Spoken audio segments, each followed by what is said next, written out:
اعوذ باللہ من الشیطان الرجیم بسم اللہ الرحمن الرحیم الحمدللہ رب العالمین وصلی اللہ علی سیدنا محمد وآلہ الطاہرین۔ عزیزان محترم، ناظرین گرامی، ایک مرتبہ پھر آپ کی خدمت میں حاضر ہوئے ہیں اور ایک کتاب کا تعارف لے کر۔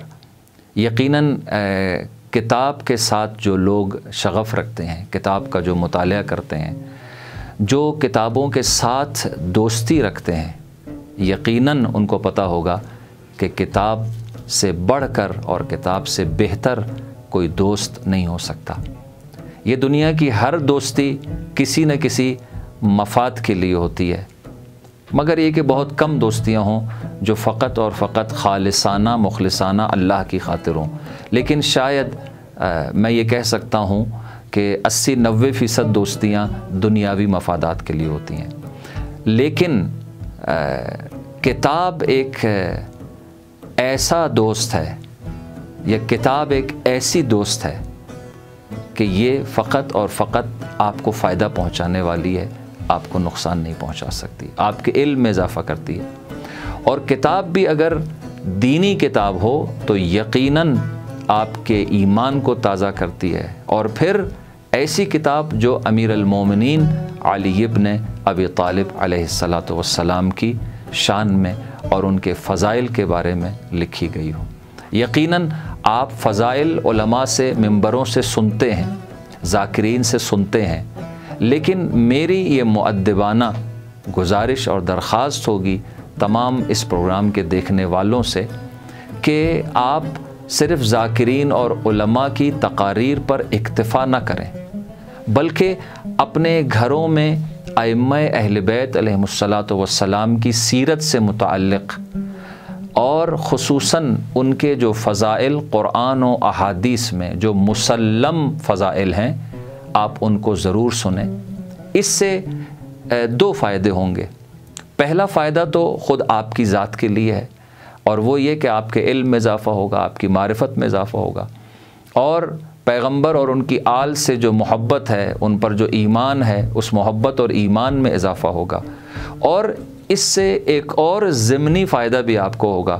جب آپ کا مطالعہ ہوگا اور آپ کسی مجلس میں بیٹھے ہوں گے، کسی محفل میں بیٹھے ہوں گے، کوئی ممبر سے کوئی بات بیان کر رہا ہوگا، کسی امام سے متعلق کوئی گفتگو ہو رہی ہوگی، کوئی فضیلت بیان ہو رہی ہوگی، تو آپ کو پتہ چل جائے گا کہ یہ بولنے والا جو شخص ہے یہ کہاں سے بیان کر رہا ہے، صحیح بیان کر رہا ہے یا نہیں، کہیں اس میں کوئی غلطی تو نہیں کی ہے۔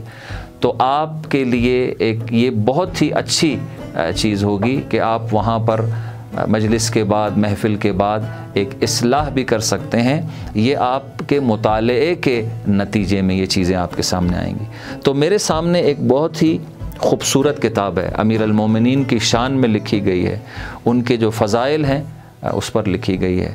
کتاب کے مصنف ہیں علی رضا صابری یزدی۔ کتاب کا نام ہے، اردو میں جو ترجمہ کیا گیا ہے، مولا علی کی شان میں 1000 احادیث۔ تو میں یہاں پہ 1 یا 2 احادیث آپ کی خدمت میں پڑھ دیتا ہوں۔ اور اس کی خصوصیت یہ ہے اس کتاب کی کہ مؤلف نے یا مصنف نے جو فضائل مولا کائنات اس کتاب میں مختلف احادیث سے لے کے یہاں پہ جمع کیے ہیں، اور احادیث کو صرف نقل کیا ہے، اور زیادہ اس کی تفصیل اپنی طرف سے تشریح بھی نہیں کی ہے، زیادہ تر احادیث کو بیان کیا ہے۔ اس کی خصوصیت یہ ہے کہ یہ احادیث کتابہائے اہل سنت اور اہل تشیع دونوں کتابوں سے نقل کیا ہے، یعنی مولا کائنات کے وہ فضائل جو شیعہ اور سنی کتابوں میں بطور مشترک پائے جاتے ہیں، ان کتابوں سے ان فضائل کو نقل کیا ہے۔ اب بطور مثال ایک مختصر حدیث آپ کی خدمت میں پیش کرتا ہوں۔ کتاب کا نام ہے احقاق الحق۔ اس میں حدیث نقل ہوئی ہے، اور اس حدیث کو انہوں نے اپنی اس کتاب میں جگہ دی ہے۔ قال رسول اللہ صلی اللہ علیہ وآلہ علی اول المؤمنین، رسول خدا صلی اللہ علیہ وآلہ وسلم نے فرمایا علی پہلے مومن ہیں، یعنی رسول خدا پر ایمان لانے والے پہلے مومن ہیں۔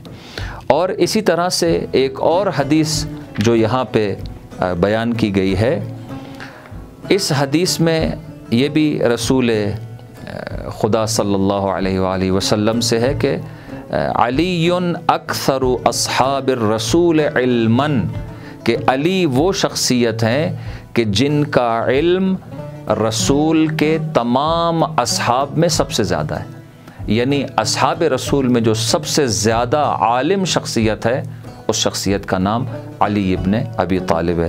تو یقیناً مومنین اس کتاب سے استفادہ کریں گے، اور یہ کتاب جامع تعلیمات اسلامی پاکستان کراچی نے چھاپی ہے، اور سید اشتیاق حسین کاظمی صاحب نے اس کا ترجمہ کیا ہے۔ آپ کو پاکستان کے ہر شہر سے مل جائے گی، خصوصاً آپ کو اگر کوئٹہ میں چاہیے ہو تو یقیناً ظہور بک سینٹر سے مل جائے گی، اور آپ ان سے رابطہ کر کے جس شہر میں بھی ہیں آپ ان سے منگوا بھی سکتے ہیں۔ اور انشاءاللہ مومنین کوشش کریں کہ اس کتاب کو اپنے گھر کی زینت بنائیں، اور مولا کائنات کے جو فضائل ہیں وہ مختلف کتابوں سے آپ اس کتاب میں دیکھ سکتے ہیں۔ والسلام علیکم ورحمۃ اللہ وبرکاتہ۔